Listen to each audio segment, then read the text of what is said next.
let's have a look as you look at those celebrations and the contrast in emotions for the Danish supporters. Lovren in tears. There's a lot of stuff, like Modric, there's a lot of stuff for both of them going on at home with that court case and all that sort of thing. But we're going to look, Didi, at the last 4 penalties. And, you know, like the shootout started with Eriksson missing his first, Schmeichel making a fantastic save. But these are the last 4. Shuna. Yeah, he actually did really well when he came on.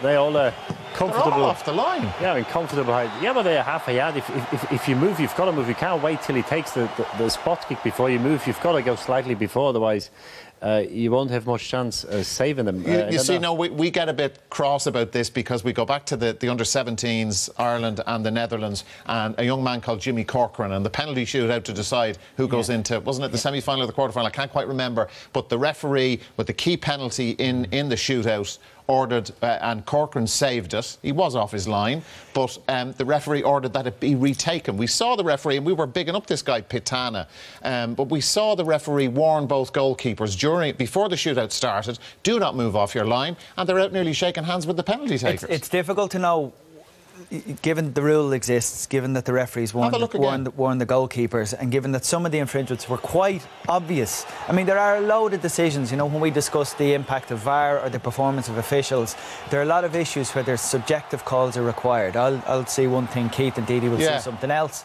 But when it comes to whether a player is on the line or not, whether he's moved forward off the line before a ball is kicked, they're very, very easy things to spot.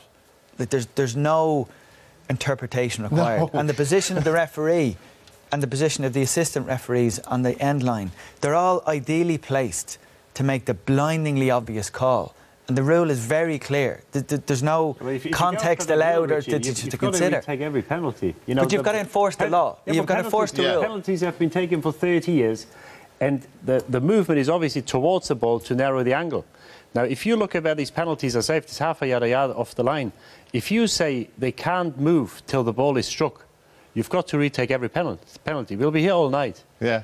So it's for the referee to decide. I don't think there's anything wrong with any of the penalties. I know, but we go back to what happened with the 17s, and this is the World Cup. If you enforced it in the first couple, you wouldn't be here all night because you wouldn't see the goalkeepers doing the same thing again and again. Well, you punished the first couple of times and booked like Corcoran was, and then they wouldn't do it again. It's probably, we're going to see it again before the end of this tournament, you can be sure.